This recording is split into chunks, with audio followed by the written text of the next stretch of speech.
Bismillahirrahmanirrahim. Alhamdulillahirabbil alamin. Wassalatu wassalamu ala sayyidina Muhammadin asyrafil mursalin wa ala alihi wa sahbihi ajma'in.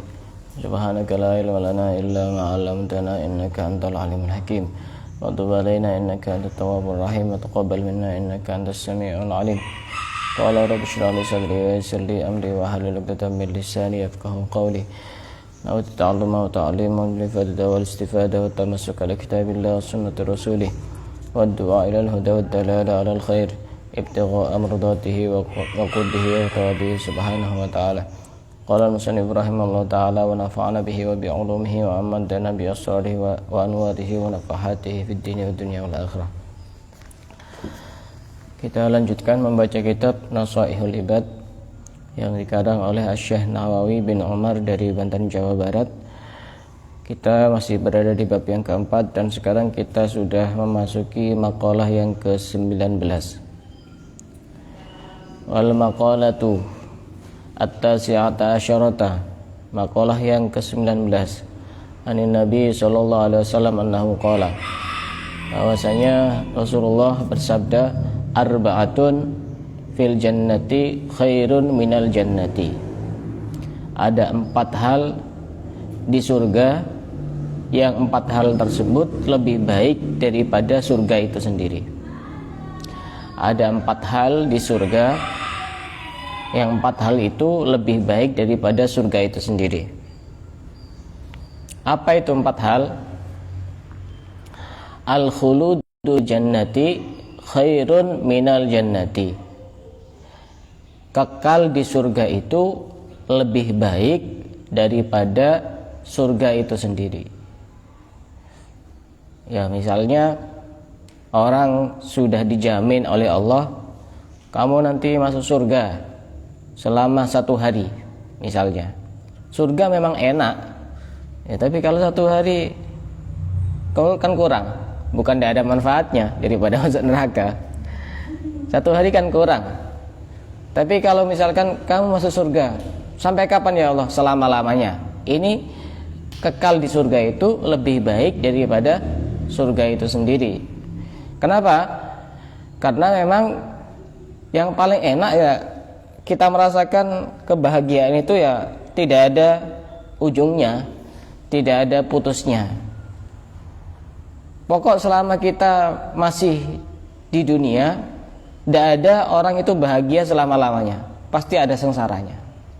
Tidak mungkin orang itu isinya di dunia itu senang terus, walaupun secara kasat mata misalkan itu orangnya ganteng, punya istri cantik, punya rumah bagus, sudah dilayani sama pembantu, kemudian punya kendaraan mewah, uangnya banyak, hartanya melimpah.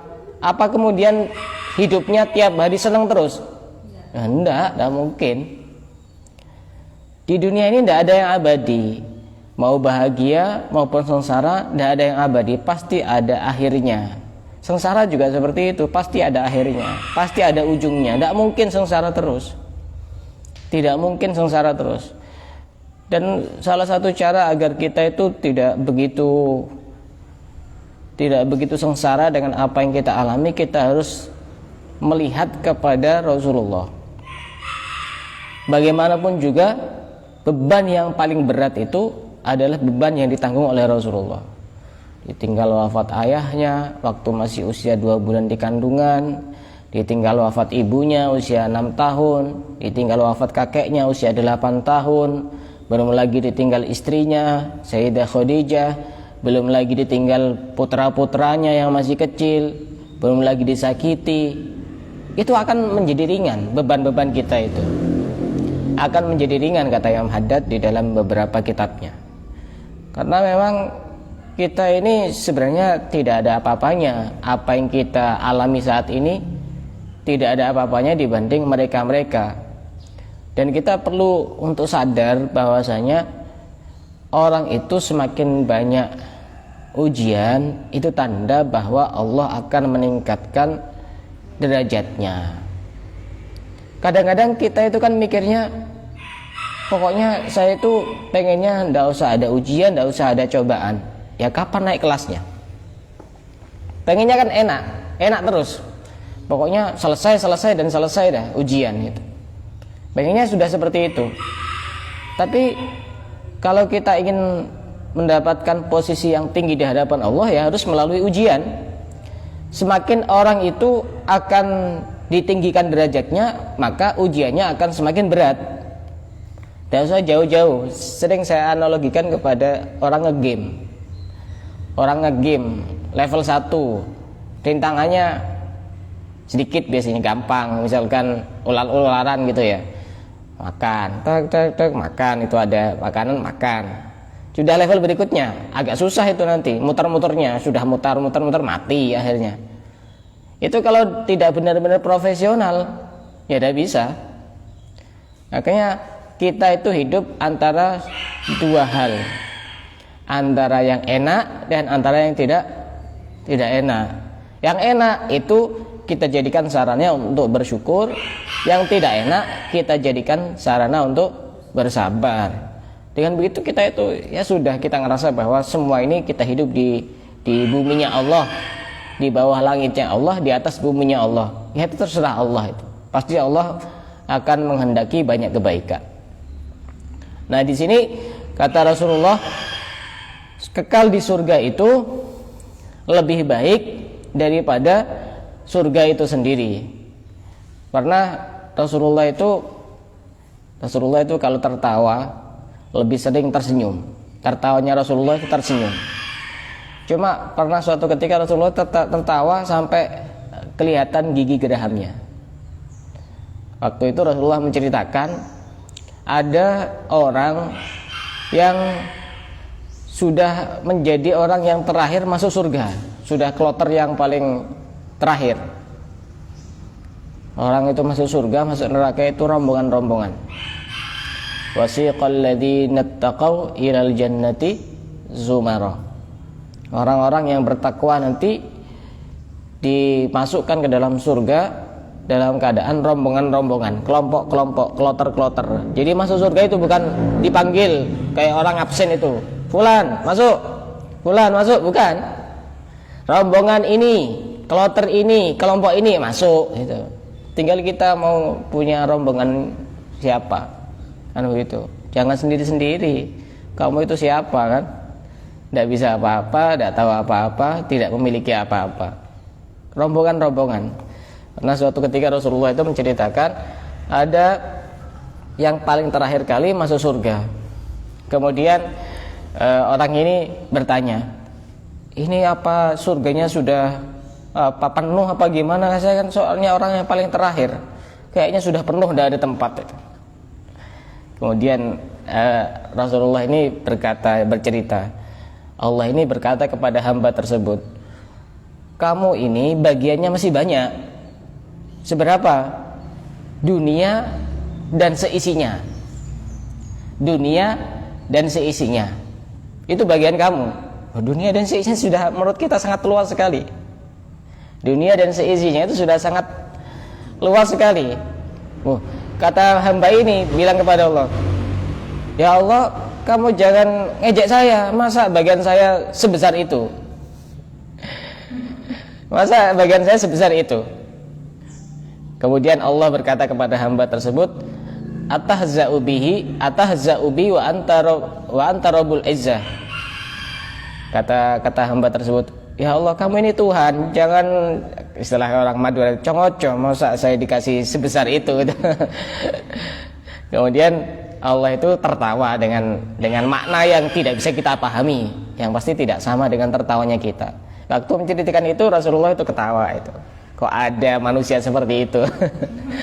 Jadi kenikmatan yang paling rendah di surga itu ya orang dikasih kenikmatan seluas dunia dan seisinya. Jadi jangan digambarkan surga itu, oh ini di sini, ini di sini, di sini. Ya enggak kayak hotel itu. Hotel itu mungkin agak sempit ya. Kalau surga itu kenikmatan yang paling rendah, satu orang dikasih kenikmatan dunia dan seisinya. Besar sekali. Jadi tidak bisa digambarkan. Nah, ketika orang kekal di surga, itu lebih baik daripada surga itu sendiri. Yang kedua, wa khidmatul malaikati fil jannati khairun minal jannati. Dilayani oleh malaikat di surga itu lebih baik daripada surga. Ya misalnya tidak usah di surga. Di satu tempat sudah disediakan makanan, minuman lengkap, tapi tidak ada pelayannya. Kalau kita pengen, ya ambil sendiri, ya sudah enak, tetap enak ya. Tapi kalau misalkan ada pelayannya, malaikat saya pengen ini, datang, pengen itu, ini kan lebih baik daripada surga itu sendiri. Karena apa? Dilayani oleh malaikat. Apalagi yang melayani malaikat, jangankan malaikat, kita misalkan di sebuah villa, di sebuah hotel, pelayannya itu cantik-cantik, ramah-ramah, itu kita sudah senang. Apalagi yang melayani adalah malaikat, pasti lebih senang lagi. Dan itu lebih baik daripada surga. Ya ngenes nanti kalau di surga, pengen ini ngambil sendiri, pengen itu ngambil sendiri. Nanti malaikat kan nganggur itu. Tidak ada tugasnya. Dan di surga itu ada beberapa pintu yang memang disediakan oleh Allah. Ada surga itu punya 8 pintu. Ya. Sama yaitu abwab. Pintu surga itu ada 8. Orang sholat itu dimulai dengan takbir. Ya, jumlahnya ada berapa huruf takbir? Ada berapa? Allahu berapa huruf? Alif, lam, ha. Berapa? 4. Akbar berapa? 4 ya? Berapa? 4 tambah 4 berapa? 8. Orang pengen mengetuk pintu surga itu ya harus sholat. Pengen masuk surga ada sholat. Surganya siapa? Orang pengen masuk surga itu harus diketuk pintunya. Pintunya surga itu ada 8. Kuncinya 8 itu ada di dalam kalimat Allahu Akbar. Sehingga orang masuk surga ya harus sholat. Pengen masuk surga tidak mau sholat. Surga yang mana? Gitu. Misalnya ada beberapa pintu itu ada pintu khusus yang memang disediakan untuk orang-orang yang punya amalan khusus. Misalnya di surga itu ada namanya pintu Ar-Royan. Itu khusus dimasuki oleh orang-orang yang suka berpuasa. Ya termasuk puasa Ramadan, juga termasuk puasa-puasa sunnah yang lain. Ada pintu khusus yang disebut Ad-Duha. Itu nanti yang masuk di situ ya hanya orang-orang yang istiqomah sholat duha. Ada pintu khusus yang nanti disediakan untuk orang-orang yang suka memberi makan orang-orang mukmin yang kelaparan, membantu orang lain, mengenyangkan orang lain. Itu ada pintunya khusus.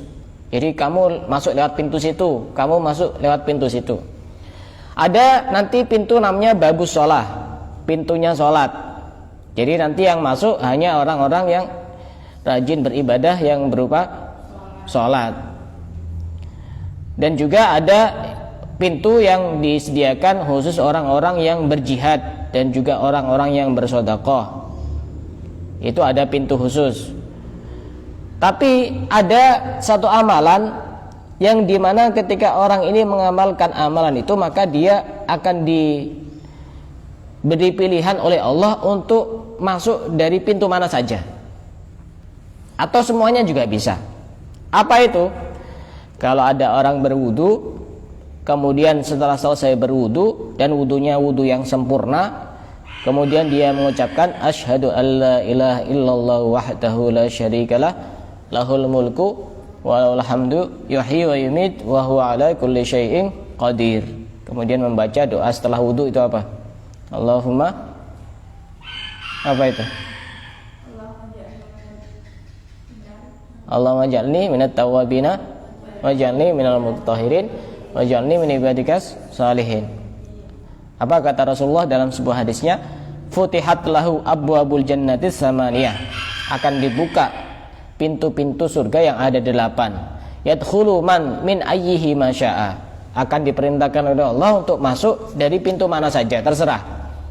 Jadi tadi itu kan ada pintu khusus, tapi orang yang mengamalkan amalan ini akan diperintahkan oleh Allah untuk masuk dari pintu mana saja. Ada juga termasuk seorang perempuan ini, dan ketika dia sudah menikah, ini khusus yang menikah Mbak Diana ya. Wal mar'atu idza shalat khamsaha. Jadi perempuan itu sebenarnya simpel. Kalau pengen masuk surga, kemudian pengen masuk dari pintu mana saja yang dia kehendaki, itu sebenarnya simpel kuncinya itu. Pertama, asal sholatnya beres. Perempuan itu tidak ribet-ribet rumusnya. Sholatnya beres pokoknya. Sholat 5 waktu itu, walaupun tidak usah sholat sunnah, tidak usah apa, apalagi ditambah sholat sunnah. Pokoknya sholat 5 waktu itu beres. Sholatnya benar, dia sholat juga sholatnya benar. Ngerti tentang tata cara sholat. Sholatnya beres, dia itu puasa Ramadan walaupun tidak pernah puasa sunnah. Kemudian yang ketiga, menjaga kemaluannya. Kemudian yang keempat, taat kepada suaminya. Apa kata Allah? Udkhuli min ayyi abwabil jannati syi'ti. Masuklah dari pintu surga yang mana yang kamu kehendaki. Pokoknya kuncinya perempuan itu ada 4 itu. Wal mar'atu idza shalat khamsaha. Perempuan jika sholat 5 waktunya. Wa shamat syahraha, dan puasa 1 bulannya, puasa Ramadan. Wa hafizat farjaha, dan menjaga farjinya, kemaluannya. Wa ta'at zaujaha, dan taat kepada suaminya. Itu sudah itu. Kuncinya perempuan cuma tidak usah ribet-ribet. Pokok sholatnya benar. Makanya kalau cari ilmu itu yang benar-benar lengkap. Sholat saya sudah benar apa belum?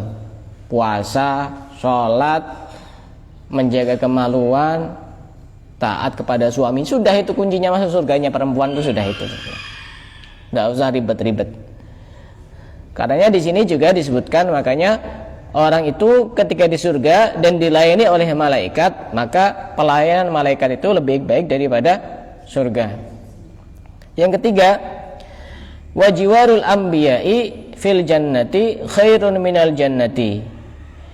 Bersanding dengan para nabi di surga itu lebih baik daripada surga itu sendiri.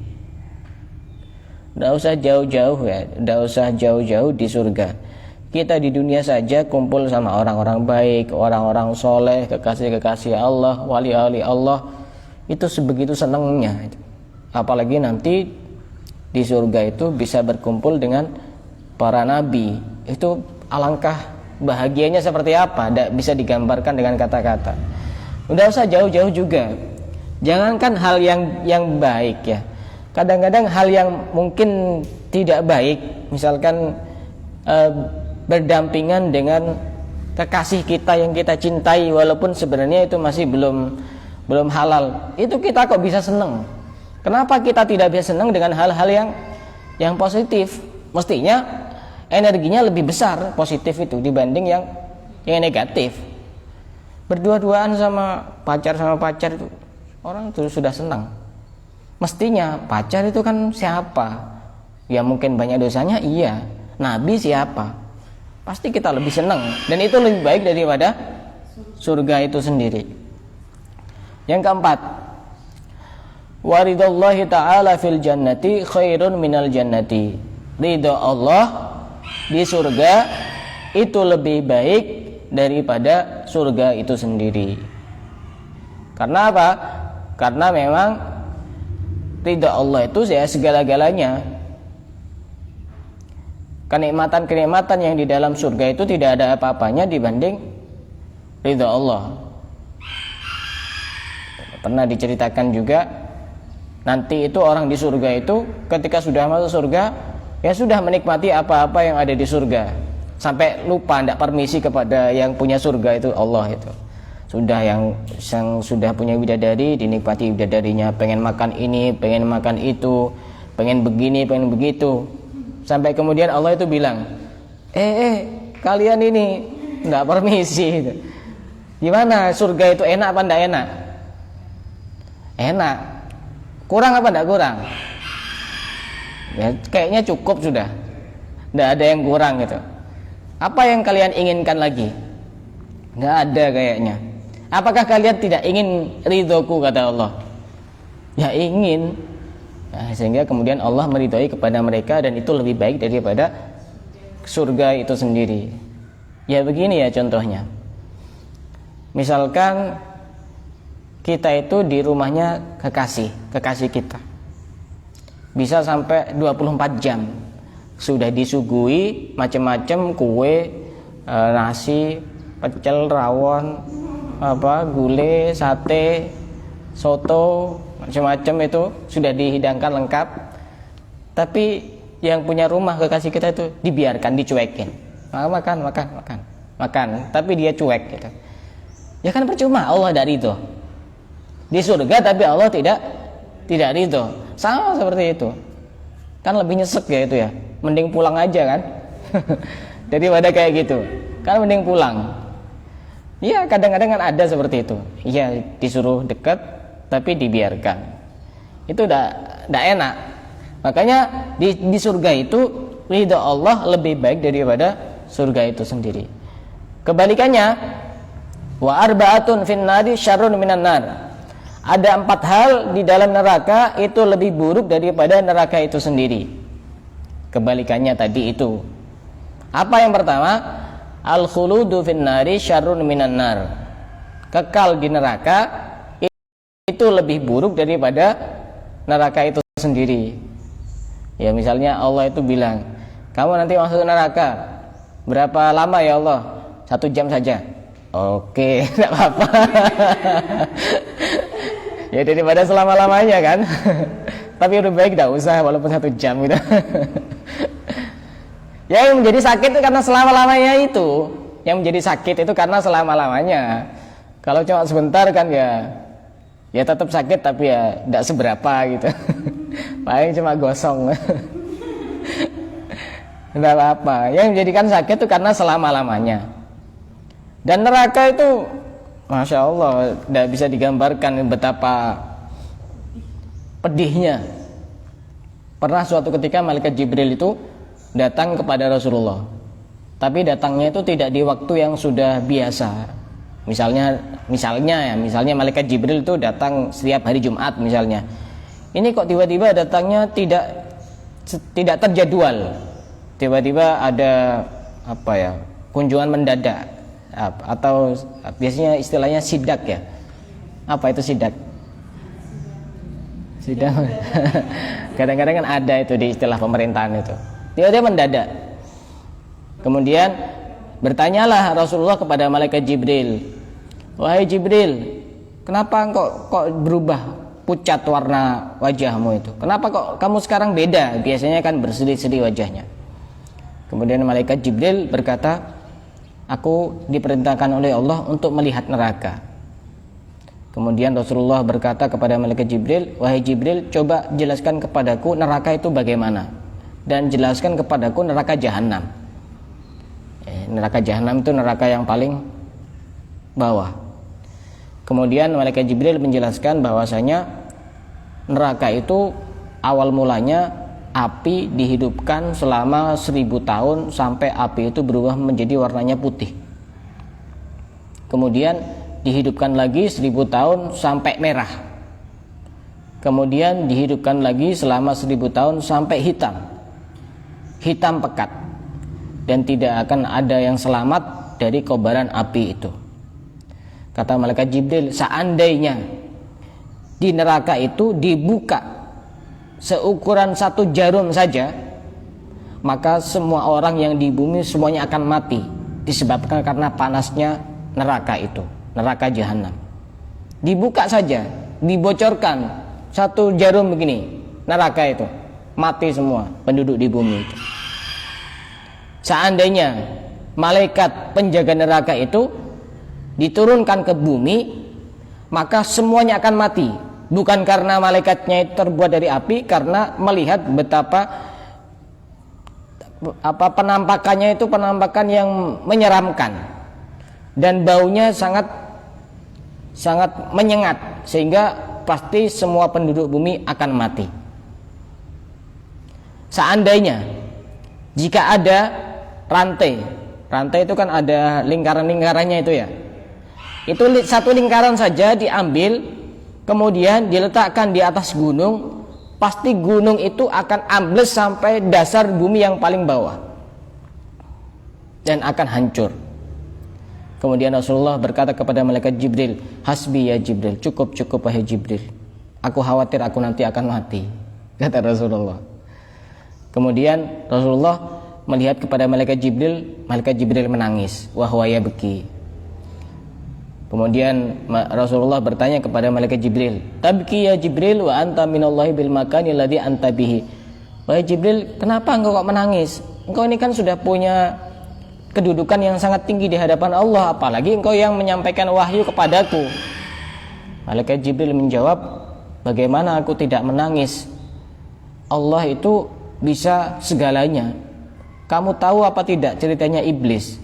Iblis itu adalah dulu termasuk golongan malaikat yang ahli ibadah, tapi nasib akhirnya tragis seperti itu. Malaikat mikir, aku juga khawatir mempunyai nasib yang sama. Malaikat itu juga bisa mikir seperti itu. Aku khawatir dengan hal-hal seperti itu. Akhirnya dijawab seperti itu, fabaka Rasulullah. Rasulullah pun menangis, wa baka Jibril, dan Jibril juga menangis, sama-sama nangis. Kedua-duanya menangis sehingga Allah memberikan wahyu kepada Rasulullah dan berkata kepada malaikat Jibril juga, wahai Jibril, wahai Muhammad, aku telah mengamankan kalian berdua dan aku tidak akan membakar kalian berdua di dalam api neraka. Itu betapa neraka itu panasnya luar biasa. Dan kita di dunia saja itu, api yang di dunia itu hanya bagian terkecil dari neraka. Pernah diceritakan juga dulu waktu Nabi Adam alaihissalam diturunkan ke bumi. Itu Nabi Adam bingung mau makan itu bagaimana. Sehingga Nabi Adam itu punya ide untuk minta api dari malaikat siapa? Malaikat Malik. Untuk apa? Mau masak-masak. Jadi yang pertama kali masak itu Nabi Adam. Karena di situ ada bahan-bahan makanan macam-macam. Wahai malaikat Malik, turunkan, saya minta api, mau dibuat masak-masak. Tapi apinya bukan sembarangan, api dari neraka. Seberapa wahai Nabi Adam? Tidak usah banyak-banyak, satu buah kurma saja, seukuran satu buah kurma saja. Kata malaikat Malik, nanti kalau saya turunkan ke situ, itu semua mati itu. Manusia itu semuanya mati, tidak ada yang hidup. Kalau begitu separuhnya saja. Separuhnya saja. Kalau separuh, nanti tidak akan tumbuh-tumbuhan itu tidak akan tumbuh itu. Kering semuanya. Dan tidak mungkin turun hujan. Terus aku harus butuh seberapa?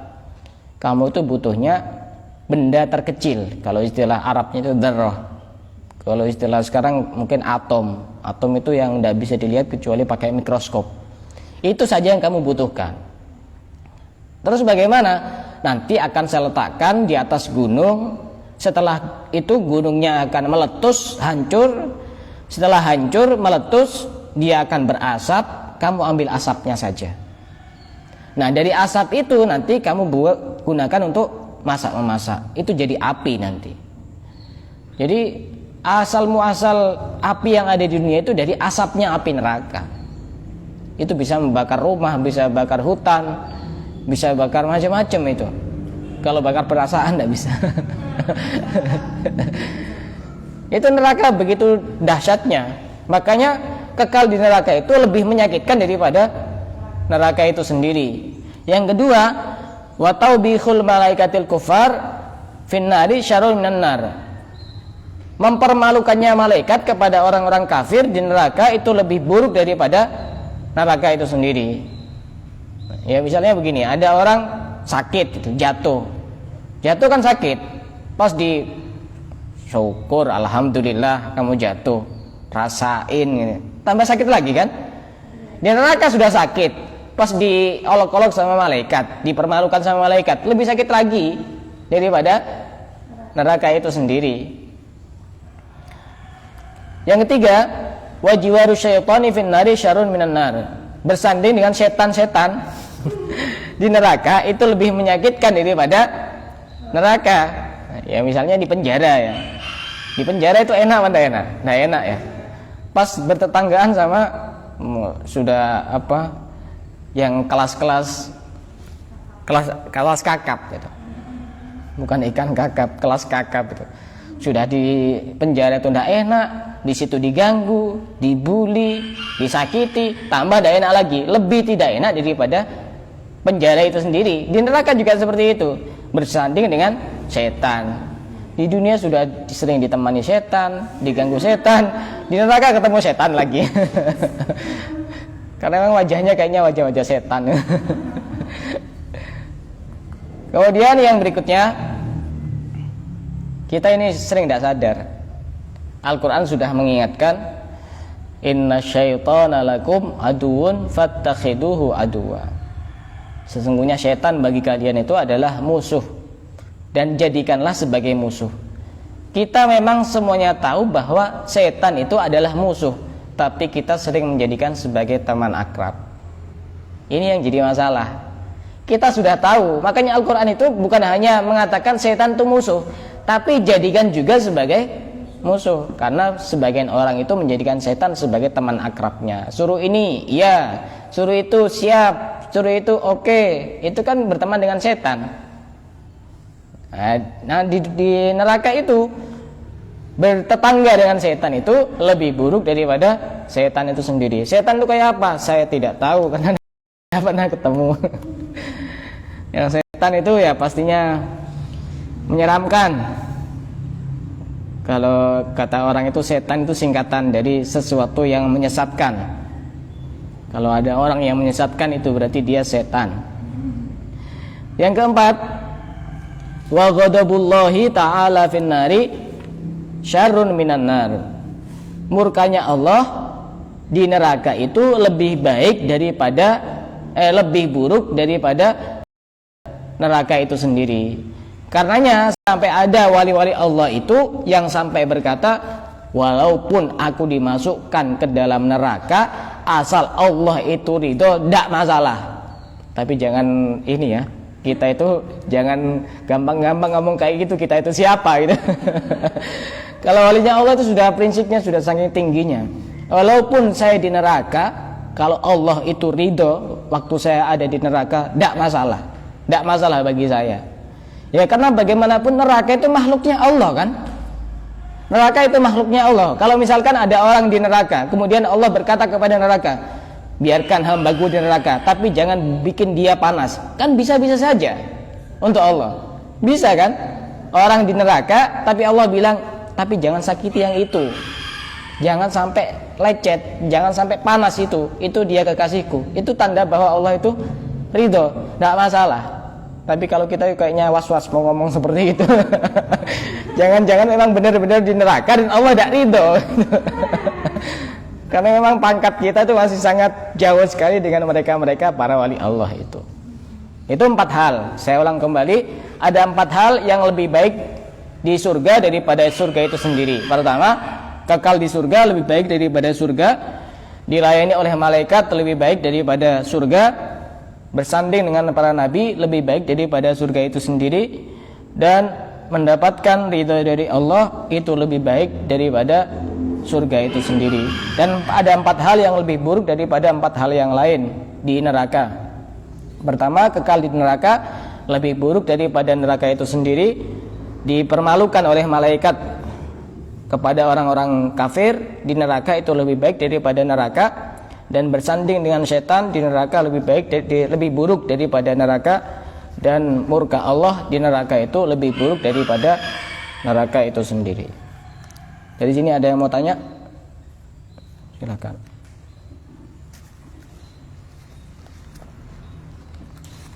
Kalau tidak ada, kita cukupkan sampai di sini. Wallahu a'lam bishawab.